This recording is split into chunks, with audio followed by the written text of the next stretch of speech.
জয় কৃষ্ণ গুৰু নিৰ্গুণ তত্ত্ব অয়তি গৈছ তম তত্ত্ব শুনা সাৱধান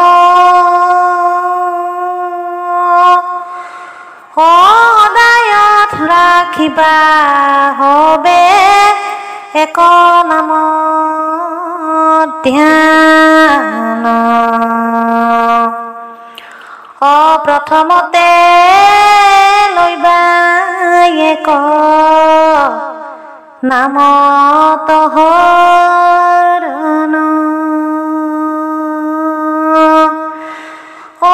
এক নাম সৰ্বদাই কৰিবা কীৰ্তন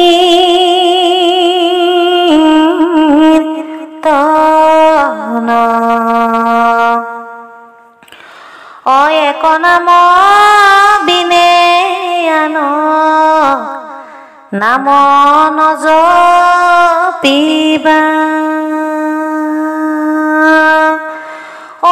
চিৰকালতে মোক হৃদয়তে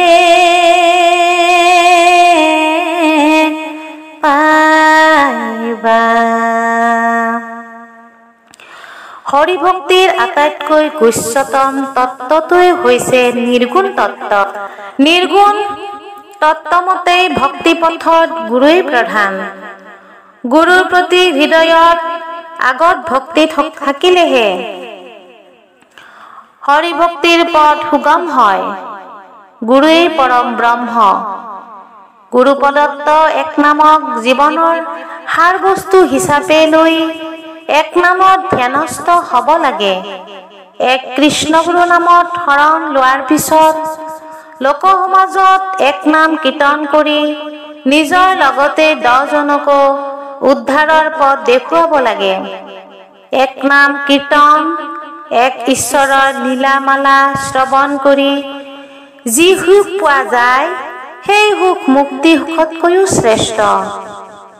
ভগৱানৰ লীলা শ্ৰৱণেন্দ্ৰিয়ৰ দ্বাৰাই অন্তৰত প্ৰবিষ্ট হ'লেই সকলো পাপ নাশ হয়।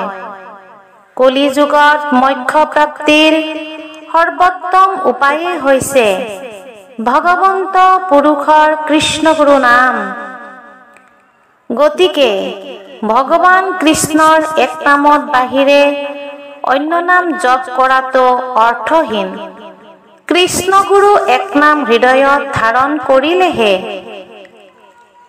হৃদয়স্থিত ঈশ্বৰৰ সোনকালে প্ৰকাশ ঘটে। জয় কৃষ্ণ গুৰু।